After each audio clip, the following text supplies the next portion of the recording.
എൻ്റെ ഒരു day in my ലൈഫാണ് കേട്ടോ. സോ രാവിലെ തന്നെ ഞാൻ എഴുന്നേറ്റ് എൻ്റെ തന്നെ കുറച്ച് സമയമാണ്, കുറച്ച് നേരം ഇരുന്ന് ചായ കുടിച്ച് അന്നത്തെ ദിവസം ചെയ്യേണ്ട കാര്യങ്ങളൊക്കെ ഞാൻ ആലോചിച്ച് അങ്ങനെ പതിയെ എൻ്റെ ദിവസം തുടങ്ങും. പിന്നെ എൻ്റെ അടുത്ത പരിപാടി എന്ന് പറയുന്നത് സ്റ്റീവിന് വേണ്ടിയുള്ള രാവിലത്തെ ബ്രേക്ക്ഫാസ്റ്റ് ഉണ്ടാക്കുക എന്നുള്ളത്. ബ്രേക്ക്ഫാസ്റ്റ് സാധാരണയായിട്ട് കൊടുക്കാറ് ഓട്സോ ദലിയയോ റാഗിയോ കോൺഫ്ലേക്സോ അങ്ങനെ എന്തെങ്കിലും ആയിരിക്കും. കാരണം അതിനകത്ത് കുറച്ച് ഫൈബർ കണ്ടന്റ് കൂടുതലായതുകൊണ്ട് അത് ശരീരത്തിന് നല്ലതാണെന്ന് കരുതിയിട്ട്. അപ്പം ഇന്ന് രാവിലെ തന്നെ കുറച്ച് ദലിയ ഉണ്ടാക്കുകയാണ് കേട്ടോ. ദലിയ എന്ന് പറഞ്ഞാൽ നമ്മുടെ നാട്ടിലെ നുറുങ്ങ് ഗോതമ്പിൽ ഇവിടെ ദലിയ എന്നാണ് പറയാറ്. സോ ഇപ്പോൾ രാവിലെ കുറച്ച് ദലിയ ഉണ്ടാക്കി സ്റ്റീവിനുള്ള ഫുഡ് റെഡിയാക്കലാണ് അടുത്ത പണി. ദലിയ ഉണ്ടാക്കൽ പരിപാടിയൊക്കെ നടന്നുകൊണ്ടിരിക്കുകയാണ്. കുക്കറിനകത്തോട്ട് കുറച്ച് ദലിയ ഇട്ടു, കുറച്ച് വെള്ളം ഒഴിച്ചു, എന്നിട്ട് അത് അടുപ്പിലേക്ക് വെച്ച് വേവിക്കും. അത്രേ ഉള്ളൂ. അത് കഴിഞ്ഞിട്ടാണ് അതിനകത്തേക്ക് കുറച്ച് പാലും പിന്നെ കുറച്ച് നട്ട്സും ഒക്കെ ചേർക്കുന്നത്. അപ്പം ദലിയ ഉണ്ടാക്കലിലേക്ക് കിടന്നു. ഞാൻ കുക്കറിൻ്റെ അടപ്പൊക്കെ ഒന്ന് അടച്ചു വെച്ചു, അടുപ്പിലേക്ക് എടുത്ത് വയ്ക്കുകയാണ്. അടുത്ത പരിപാടി ചപ്പാത്തി അല്ലെങ്കിൽ പൂരിയോ അങ്ങനെ എന്തെങ്കിലും ഉണ്ടാക്കലാവും. അപ്പോൾ ഇത് ഞാൻ തലേ ദിവസം തന്നെ കുഴച്ച് ഫ്രിഡ്ജിലോട്ട് എടുത്ത് വെക്കും. കാരണം എനിക്ക് പിറ്റേ ദിവസം രാവിലെ സ്കൂളിൽ പോകേണ്ടതുകൊണ്ട് എളുപ്പത്തിന് വേണ്ടിയിട്ടാണ് കേട്ടോ. അപ്പോൾ ഞാൻ കുറച്ച് കുഴച്ച് മാവ് വെച്ചിട്ടുണ്ട്. ഇന്ന് പൂരിയാണ്. പൂരി സ്റ്റീവിന് ഏറ്റവും ഇഷ്ടമുള്ളൊരു കാര്യമായതുകൊണ്ട് പൂരി ഉണ്ടാക്കലാണ് അടുത്ത് നിങ്ങൾ കണ്ടുകൊണ്ടിരിക്കുന്നത്. പൂരി ഉണ്ടാക്കാനായിട്ട് പരത്തി റൗണ്ട് ഷേപ്പൊന്നും വരാറില്ല, എങ്കിലും മാക്സിമം റൗണ്ട് ഷേപ്പൊക്കെ ആക്കാനായിട്ട് ശ്രമിക്കും. പിന്നെ സ്റ്റീവിന് ഇതിൻ്റെ ഷേപ്പിലൊന്നും ഇപ്പോൾ മനസ്സിലാകാത്തതുകൊണ്ടും ഷേപ്പിലൊന്നും വലിയ കാര്യമില്ലാത്തതുകൊണ്ടും അങ്ങനെ വലിയ വിഷയമൊന്നും അതിൽ വരാറില്ല. അങ്ങനെ കുറച്ച് മാവൊക്കെ തടവി ഞാനങ്ങനെ പൂരി ഉണ്ടാക്കാനായിട്ട് പരത്തിക്കൊണ്ടിരിക്കുകയാണ്. അടുത്തതായിട്ട് ഞാൻ ഉണ്ടാക്കിയ പൂരിയെ കുറച്ചിങ്ങനെ നാലായിട്ട് കട്ട് ചെയ്യും. വേറൊന്നും കൊണ്ടല്ല, ഇത് ഒന്നാമത്തെ കാര്യം എടുത്ത് കഴിക്കാൻ എളുപ്പത്തിനാണ്. രണ്ടാമത്തെ കാര്യം എണ്ണയും കുറച്ച് മതി, വെറുതെ എണ്ണ വേസ്റ്റ് ആക്കണ്ടല്ലോ എന്ന് കരുതിയിട്ട് നാലായിട്ട് കട്ട് ചെയ്ത് ഞാൻ പൂരി എണ്ണയ്ക്കകത്തോട്ടിട്ട് ഇങ്ങനെ കുറച്ച് എടുക്കും, പൊള്ളിച്ചെടുക്കും. അപ്പോൾ അത് സ്റ്റീവിന് കുറച്ച് എടുത്ത് കഴിക്കാൻ എളുപ്പമാണ്. അവിടെ സ്കൂളിൽ അവർ ഫീഡ് ചെയ്യുമെങ്കിലും എടുത്ത് കഴിക്കുന്നത്. അതേസമയം നമ്മുടെ അപ്പുറത്തെ അടുപ്പിൽ ദലിയ ഏകദേശം ആയിട്ടുണ്ട്. പൂരി ഇങ്ങനെ തിരിച്ചു മറിച്ചും ഒക്കെ ഇട്ട് ഇങ്ങനെ എടുക്കുകയാണ്. നമ്മുടെ നാട്ടിൽ പൂരി എന്ന് പറയുമെങ്കിൽ ഇവിടെ ഉള്ളൊരു പൂടി എന്നാണ് പറയുന്നത്. പൂടി സബ്ജി എന്നാൽ നമ്മുടെ നാട്ടിലെ കറിക്കും പൂരിക്കും പറയാറ്. അങ്ങനെ ബാക്കിയുള്ള 4 പീസും ഇങ്ങനെ പതിയെ പൊള്ളിച്ച് സ്റ്റീവിൻ്റെ ടിഫിൻ പാക്ക് ചെയ്യാനുള്ള പരിപാടികളിലോട്ടാണ് ഇപ്പം നിങ്ങൾ കണ്ടുകൊണ്ടിരിക്കുന്നത്.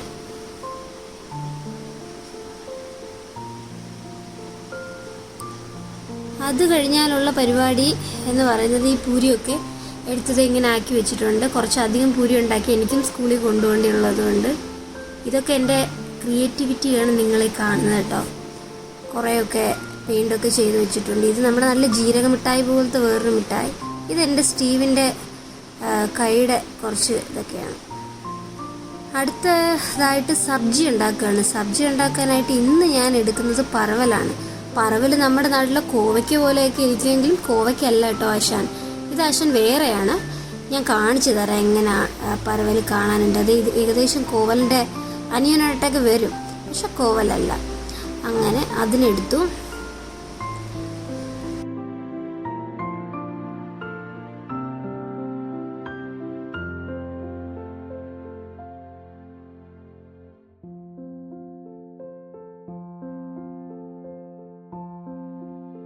കുറച്ച് സ്പീഡിൽ കാണിക്കുക കേട്ടോ. കട്ട് ചെയ്യണമൊക്കെ വെറുതെ ബോറടിപ്പിക്കേണ്ടെന്ന് കരുതി അങ്ങനെ കട്ട് ചെയ്ത് കോവലെല്ലാം എടുത്ത് വെക്കുകയാണ് നമ്മുടെ സബ്ജി ഉണ്ടാക്കാനായിട്ട്. ഇതേ അടുത്തൊരു പാൻ എടുത്തു, അടുപ്പിൽ വെച്ചു, കുറച്ച് എണ്ണ ഒഴിച്ചു. അത് കഴിഞ്ഞ് നമ്മൾ നമ്മുടെ ഈ പറവലും പിന്നെ കുറച്ച് ഉള്ളിയും കുറച്ച് മല്ലിപ്പൊടി, മുളക് പൊടി, ചിക്കൻ മസാല, ഗരം മസാല, ഉപ്പ് ഇതെല്ലാം കൂടി ഇട്ട് നന്നായിട്ട് വഴറ്റിയെടുക്കുകയാണ്. അടുത്ത് നമ്മുടെ ദലിയയിലേക്ക് വേണ്ടിയിട്ടാണ് കേട്ടോ. ദലിയയിലേക്ക് ഞാൻ കുറച്ച് നട്ട്സാണ് എടുത്ത് പൊടിച്ച് വെച്ചേക്കുന്നത്. ബദാം, കാഷ്യൂ, വാൾനട്ട് ഇതെല്ലാം നമ്മുടെ ദലിയയിലേക്ക് ചേർത്തു നന്നായിട്ട് ഇളക്കുകയാണ്. സാധാരണ നട്ട്സ് അല്ലാണ്ട് കഴിക്കാൻ കുറച്ച് മടിയായത് കാരണം ഇങ്ങനെ കൊടുക്കുകയാണെങ്കിൽ കുറച്ച് നന്നായിട്ട് കഴിക്കും. അതിലേക്ക് കുറച്ച് പാടെയുള്ള പാലൊഴിച്ച് നന്നായിട്ട് ദലിയത് ഇങ്ങനെ കുറുക്കി എടുത്തിട്ടുണ്ട്. ഇതിനകത്ത് ഞാൻ കുറച്ച് പഞ്ചസാരയും കൂടെ ഇടും കേട്ടോ, മധുരത്തിന് വേണ്ടിയിട്ട്. പഞ്ചസാര ഒത്തിരി കൊടുക്കുന്നത് നല്ലതല്ലെങ്കിലും കുറച്ച് പഞ്ചസാര ഇല്ലെങ്കിൽ കഴിക്കാൻ മടിയായതുകൊണ്ട് കുറച്ച് പഞ്ചസാരയും കൂടെ ഒക്കെ ഇട്ട് നല്ലതാക്കി ഇളക്കി. പഞ്ചസാരയാണ് ഇടുന്നത്. പഞ്ചസാര ഇട്ട് ഇളക്കി നമ്മുടെ ദലിയെ സെറ്റാക്കി എടുത്തിട്ടുണ്ട്. അങ്ങനെ അത് റെഡി.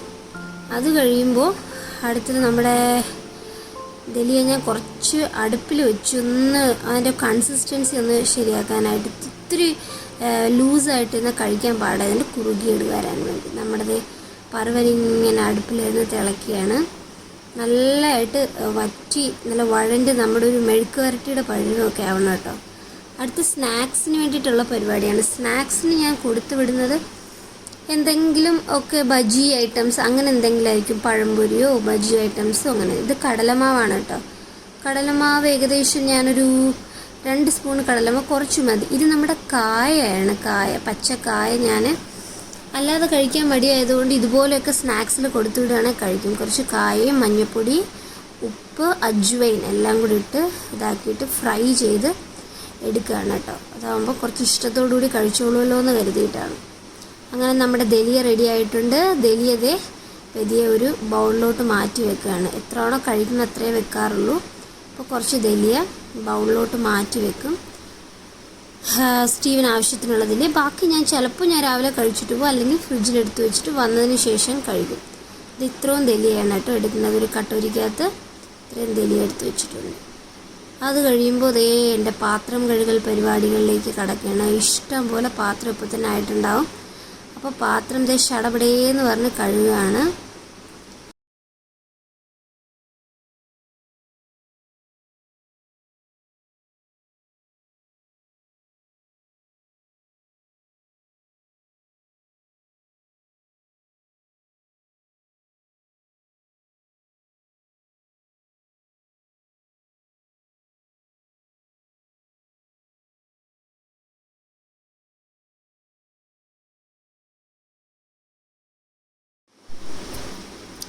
അടുത്ത നമ്മുടെ പരിപാടിയാണ് ടിഫിൻ പാക്ക് ചെയ്യുക എന്നുള്ളത്. അപ്പോൾ ടിഫിൻ പാക്ക് ചെയ്യാനായിട്ട് ടിഫിൻ ബോക്സൊക്കെ എടുത്ത് വെച്ചിട്ടുണ്ട്. ടിഫിൻ ബോക്സിലോട്ട് സ്റ്റീവിൻ്റെ പൊടിയും സബ്ജിയൊക്കെ എടുത്ത് വെക്കണം. അപ്പോൾ ആദ്യം ഞാൻ ടിഷ്യൂ പേപ്പർ കൊണ്ടൊന്ന് വൃത്തിയായിട്ട് തുടച്ചെടുക്കുകയാണ്. അതിനകത്തുള്ള കുറച്ച് കഴുകി വെച്ചപ്പോൾ വെള്ളത്തിൻ്റെ കുറച്ച് അംശമുള്ളത് കൊണ്ട് അതൊക്കെ ഒന്ന് വൃത്തിയായിട്ട് തുടച്ചെടുത്ത് ഫോയിൽ പേപ്പറിലാണ് കേട്ടോ ഞാൻ എപ്പോഴും എന്ത് കൊടുത്താലും പൊതിഞ്ഞ് വെക്കാറ്. അപ്പോൾ ഞാനൊരു ഫോയിൽ പേപ്പർ എടുത്ത് അതിനകത്തോട്ടായിരിക്കും സ്റ്റീവിൻ്റെ പൂടിയൊക്കെ വെക്കാറ്. ഇതേ ഫോയിൽ പേപ്പറിൽ ഒരു 4-5 പീസ് വെക്കാറുള്ളൂ. അധികം കഴിക്കാറില്ല വെച്ചാലും. 4-5 പീസ് എടുത്ത് പൊതിഞ്ഞ് ടിഫിൻ്റെ ഏറ്റവും താഴത്തെ തട്ടിലേക്ക് ഇങ്ങനെ വെക്കും. അത് കഴിഞ്ഞാൽ അതിൻ്റെ മേളിലുള്ള പാത്രം വെച്ചു. അതിൻ്റെ മേളിലുള്ള ഒരു ട്രേ ഉണ്ട്, അത് വെക്കണം. അതിനകത്താണ് സബ്ജി വെക്കുക. അപ്പോൾ ഞാൻ സബ്ജി അല്ലാണ്ട് വെക്കാതെ ഒരു ചെറിയൊരു പാത്രം കൂടെ എക്സ്ട്രാ വെക്കും കേട്ടോ. എക്സ്ട്രാ വെക്കുമ്പോൾ അങ്ങോട്ടും ഇങ്ങോട്ടൊന്നും സ്പില്ലായി പോകാതിരിക്കാൻ വേണ്ടിയിട്ടാണ്, ആ കറിയുടെ നിന്ന് മാറാതിരിക്കാൻ വേണ്ടിയിട്ടാണ്. അങ്ങനെ ആ ചെറിയ ഒരു പാത്രത്തിലേക്ക് ഞാൻ എൻ്റെ പറുവലിൻ്റെ ആ ഒരു സബ്ജി ഇത് കഴിക്കും കേട്ടോ. ഇത് ഫിനിഷ് ചെയ്യും. മിക്കവാറും ഒക്കെ സ്കൂളിൽ കൊടുത്തു വിടുന്ന ടിഫിനൊക്കെ ഫിനിഷ് ചെയ്ത് തന്നെയാണ് കൊണ്ടുവരാറ്. അത് കഴിഞ്ഞ് ടിഫിൻ പാക്കായി. അടുത്ത നമ്മുടെ പരിപാടി സ്നാക്സ് പാക്ക് ചെയ്യുക എന്നുള്ളത്. അതിന് വേണ്ടിയിട്ട് ഞാനൊരു ടിഷ്യൂ പേപ്പർ എടുത്ത് നന്നായിട്ട് തുടച്ച് വൃത്തിയാക്കി വെച്ചിട്ടുണ്ട്. ഓക്കെ, അപ്പോൾ നമ്മൾ നമ്മുടെ സ്നാക്സ് പാക്ക് ചെയ്യാൻ വേണ്ടി ആദ്യം ഒരു ടിഷ്യൂ പേപ്പർ വെക്കും. കാരണം സ്നാക്സ് മിക്കപ്പോഴും എന്തെങ്കിലും വറുവൽ ആയിട്ടുള്ള ഐറ്റംസ് കൊടുത്തു വിടുന്നതുകൊണ്ട് തന്നെ എണ്ണ പിടിക്കും. അപ്പം എണ്ണ ഒത്തിരി ഉണ്ടാവാറുണ്ട്. അതുകൊണ്ട് ഞാൻ എണ്ണ ഒന്ന് അബ്സോർബ് ചെയ്യാൻ വേണ്ടിയിട്ട് ആ ഒരു ടിഷ്യൂ പേപ്പറിലോട്ടായിരിക്കും നമ്മുടെ എന്ത് സ്നാക്സ് കൊടുത്തു വിട്ടാലും എടുത്ത് വെക്കുക. ചിപ്സ് പോലുള്ള എന്തെങ്കിലുമൊക്കെ ആണെങ്കിൽ ജസ്റ്റ് അല്ലാണ്ടും കൊടുക്കും. അല്ലാതെ ഇതുപോലത്തെ ആണെങ്കിൽ ഇങ്ങനെ ഒരു ചെറിയ ടിഷ്യൂ വെച്ചിട്ട് കൊടുത്തു വിടും. ഇത് അടുത്ത് എൻ്റെ ടിഫിൻ പാക്ക് ആണ് കേട്ടോ. അതിന് വലിയ ആഡംബരമൊന്നുമില്ല.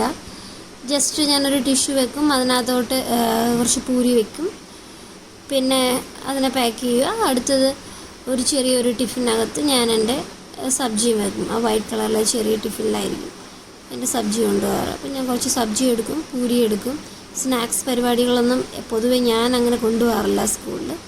അപ്പോൾ ഇതാണ് എൻ്റെ ടിഫിൻ. അപ്പം ഓൾ ടുഗെദർ ഞങ്ങളുടെ 2 പേരുടെയും ടിഫിൻ പാക്കായിട്ടുണ്ട്. സ്റ്റീവിന് ഞാൻ എപ്പോൾ ടിഫിൻ കൊടുത്തു വിട്ടാലും ഒരു ടവലിനകത്ത് പൊതിഞ്ഞ് കൊടുത്തുവിടും. അഥവാ ഇൻ കേസ് കറി എന്തെങ്കിലും ശരിയാണ് ബുക്കിലൊന്നും ആവാതിരിക്കും. ഞാനിപ്പോൾ പ്ലാൻ ചെയ്യുന്നുണ്ട് ജസ്റ്റ് വേറൊരു ടിഫിൻ ബാഗ് സെപ്പറേറ്റ് വാങ്ങാൻ വേണ്ടിയിട്ട്. ഇപ്പോൾ അല്ലാണ്ട് ഇത് വാട്ടർ ബോട്ടിൽ അങ്ങനെ ടിഫിൻ പാക്കായി സ്റ്റീവിൻ്റെ. അടുത്തത് ഞങ്ങളുടെ യൂണിഫോമൊക്കെ എടുത്തു വെക്കലാണ്. സ്റ്റീവിൻ്റെ യൂണിഫോം അയൺ ചെയ്തത്, പിന്നെ അവൻ്റെ ID കാർഡ്, കണ്ണട, എൻ്റെ ഡ്രസ്സ്, എനിക്കിട്ടുള്ള ഡ്രസ്സ്, എൻ്റെ ID കാർഡ്, വാച്ച് അയൺ ചെയ്തതാണ് കേട്ടോ. 2 സെറ്റും അവൻ്റെതും എൻ്റെതും അങ്ങനെ അയൺ ചെയ്ത് ഞങ്ങളുടെ 2 പേരുടെ ഡ്രസ്സൊക്കെ റെഡിയാണ്. ഇതാണ് എൻ്റെ ഡ്രസ്സ് ഇന്നത്തെ. ഞാൻ അങ്ങനെ സ്കൂളിൽ പോകാൻ ഓൾ സെറ്റായിട്ട് റെഡി ആയിരിക്കുകയാണ്. ഇനി ജസ്റ്റ് സ്കൂളിൽ പോവാം. അങ്ങനെ ഞാൻ എൻ്റെ സ്കൂട്ടി എടുക്കുന്നു. ഏകദേശം മണി ഇപ്പോൾ ഒരു 7 മണി ആയി കാണും. എനിക്ക് 7:30 കേട്ടോ സ്കൂളിൽ എത്തേണ്ടത്, 7:30. ഞാനങ്ങനെ സ്കൂട്ടി എടുത്ത് എല്ലാവരെയും നോക്കി ഒരു ചെറിയ പുഞ്ചിരിയൊക്കെ പുഞ്ചിരിച്ച് സ്കൂളിലേക്ക് പോവാണ് കേട്ടോ. അങ്ങനെ ഇനി ഞാൻ സ്കൂളിൽ ചെന്നിട്ട് കാണാം. ഈ സ്ലോ മോഷൻ നടന്നു വരണതാണ് കേട്ടോ. ഞാൻ അങ്ങനെ സ്കൂളിലെത്തി. സ്റ്റാഫ് റൂമിലേക്ക് ചിരിച്ചുകൊണ്ട് അന്നത്തെ ദിവസം തുടങ്ങാനുള്ള പരിപാടിയിലേക്കാണ്. എൻ്റെ പ്ലേസിലോട്ട് പോകണം കേട്ടോ. ഓരോ ടീച്ചേഴ്സിനും ഓരോ ക്യൂബിക്കിലാണ്. അപ്പോൾ ഞാൻ പതിയെ എൻ്റെ ക്യൂബിക്കലിലേക്ക് എത്തി. എൻ്റെ ബാഗ് ഊരി വെക്കുന്നു. നിങ്ങളെ സ്ലോ മോഷനിൽ കാണിക്കുകയാണ്. ഇതാണ് എൻ്റെ ക്യൂബിക്കൽ നമ്പർ 7 ആണ് എൻ്റെ ക്യൂബിക്കൽ. അങ്ങനെ അന്നത്തെ ദിവസം തുടങ്ങുകയാണ്. ലൈറ്റ് ഓൺ ചെയ്തു. ഡെയിലി പ്ലാനർ എഴുതാൻ പോവുകയാണ്. അതെ, അങ്ങനെ ഇന്നത്തെ ദിവസം ഇതാണ് എൻ്റെ ഒരു ദിവസത്തെ routine. Okay.